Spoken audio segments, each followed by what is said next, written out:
Le Grand Matin Sud Radio, 7h-10h, Patrick Roger, Cécile de Ménibus. 9h50, la France à vos côtés. On va parler rénovation énergétique ce matin avec nos invités. Audrey Zermati, bonjour. Bonjour. Merci d'être avec nous, directrice stratégie groupe EFI, spécialisée dans justement cette rénovation énergétique. Et avec nous, Franck Chenu, bonjour. Oui, bonjour. Directeur commercial du groupe Avia Picotti, distributeur de fioul, et on va s'intéresser à cette mesure sur les chaudières au fioul. Alors, je vous le dis tout de suite, on ne comprend plus rien, c'est-à-dire que les choses changent, ne sont pas encore ancrées dans le marbre. Expliquez-nous, alors, ce qui veut dire que les chaudières au fioul vont être interdites quand? En 2022? Alors, effectivement, la mesure prévoyait au départ 2021, ça a été repoussé au 1er janvier 2022, puis aujourd'hui au 1er juillet 2022. Donc la mesure, ça concerne à peu près 3,5 millions de personnes qui sont aujourd'hui encore chauffées au fioul. C'est la troisième énergie de chauffage, le fioul.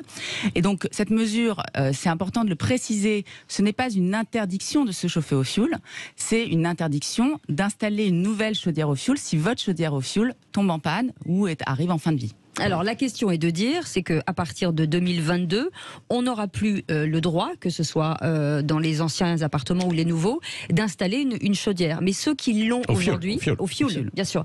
Mais ceux qui l'ont aujourd'hui, ils peuvent la garder combien de temps? Alors ceux qui l'ont aujourd'hui, ils peuvent la garder jusqu'à ce qu'elle arrive en fin de vie. Ce qu'il faut quand même préciser, c'est qu'il risque d'y avoir des exceptions quand même à cette interdiction au fioul. Des gens qui sont vraiment dans des endroits isolés, qui ne peuvent que se chauffer au fioul, il y aura des exceptions. Les modalités sont pas encore complètement précisé, le texte n'est pas encore sorti, mais aujourd'hui les gens qui sont chauffés au fioul peuvent conserver leur chaudière fioul jusqu'à ce qu'elle tombe en panne en fin de vie. Par contre, ce qu'il faut dire aux auditeurs, c'est qu'il faut se dépêcher, car aujourd'hui il y a beaucoup d'aides pour des alternatives au fioul, et donc c'est le moment d'anticiper. Oui, parce que il faut revoir toute son installation si vous quittez le fioul pour l'électrique, par exemple, quoi. Alors, pas forcément. En fait, on doit changer l'équipement. Effectivement, l'unité centrale, donc la chaudière fioul peut être changée. Donc, ça peut être changé par des énergies renouvelables, une pompe à chaleur RO ou une chaudière au bois. On peut réutiliser par exemple, les vos radiateurs. émetteurs, vos radiateurs, vous n'avez pas besoin de les changer. Ils restent en place. On va juste changer l'unité centrale qui va chauffer l'eau différemment qu'avec le fioul. Mais ce sont les mêmes radiateurs qui seront utilisés ou le plancher chauffant. On va revenir sur les aides dans quelques instants. Avec vous, Franck Chenu, est-ce que ça a déjà changé quelque chose sur le fioul? Est-ce que vous sentez déjà qu'il y a une baisse? C'est quoi aujourd'hui le marché? Aujourd'hui, on est sur un marché qui fait à peu près 4 millions de mètres cubes, entre 4 et 5 millions de mètres cubes par an. Donc bien sûr qu'il y a une baisse, puisque si on revient dans les années 70, on était autour de 32 millions de mètres cubes. Donc c'est pas aujourd'hui qu'on commence à voir la disparition du fioul et de certaines installations chaudière fioul. Parce qu'il faudrait quand même que l'utilisateur comprenne, c'est qu'aujourd'hui, il peut quand même continuer à utiliser sa chaudière fioul jusqu'à ce que celle-ci tombe en panne. En panne, il peut la réparer. Par contre, s'il doit la changer, il pourra en effet faire appel à une autre énergie que le fioul. Par contre, il peut faire appel quand même à des installations qui vont fonctionner au biofioul, puisque des installations, des nouvelles chaudières arrivent sur le marché qui consomment du biofioul. Donc on va en parler dans quelques instants. Donc on est d'accord, on peut utiliser sa chaudière jusqu'au moment où elle est définitivement cassée, qu'on ne peut pas la réparer, on ne peut pas changer les brûleurs, on ne peut rien changer. On va revenir avec vous ce matin, avec vous Audrey Zermati. Quelles sont les aides? Parce que combien ça coûte aujourd'hui une chaudière, et comment on peut être aidé par le gouvernement? Alors aujourd'hui, en alternative à une chaudière fioul, on a des alternatives aux énergies renouvelables. Alors les prix pour une pompe à chaleur par exemple, qui est une solution qu'on préconise nous en changement de chaudière fioul, on est entre 12 et 15 000 euros.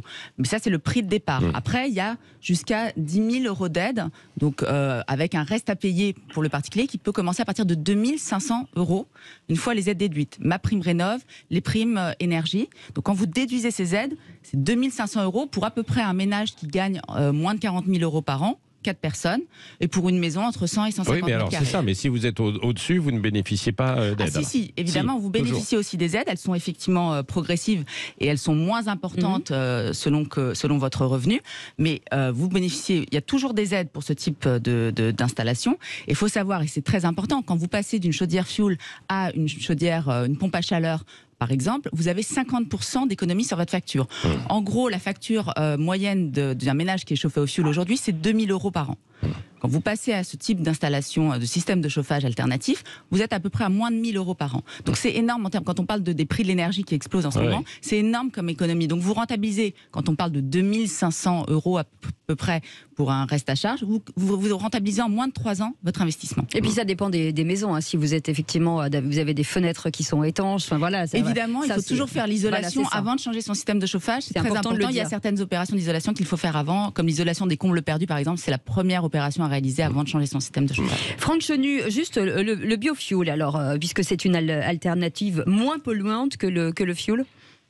C'est une énergie moins polluante que le fuel à partir du moment où 30% donc, du biofuel sera composé de biocarburant.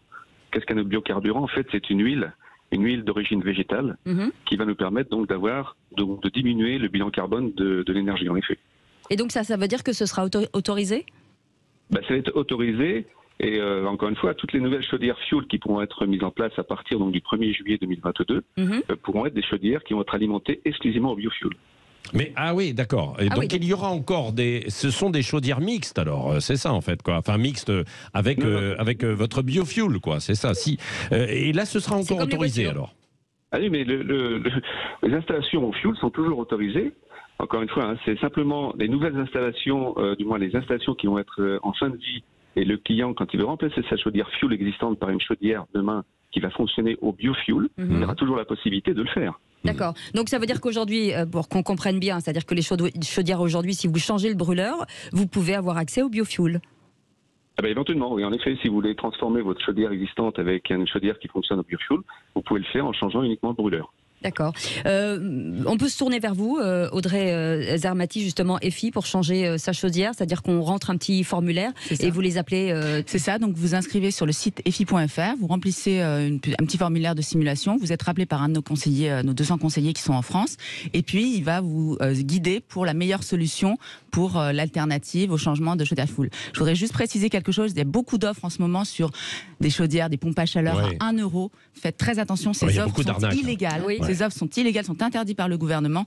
Donc c'est important de faire appel à des vrais professionnels. Donc voilà, inscrivez-vous sur EFI.fr et vous aurez un conseiller qui pourra vous guider dans vos démarches. Merci beaucoup Audrey Zermati, directrice stratégique pour EFI, spécialisée dans la rénovation énergétique, et Franck Chenu, merci d'avoir été avec nous, directeur commercial du groupe Avia Picotti, distributeur de fuel et de biofuel important.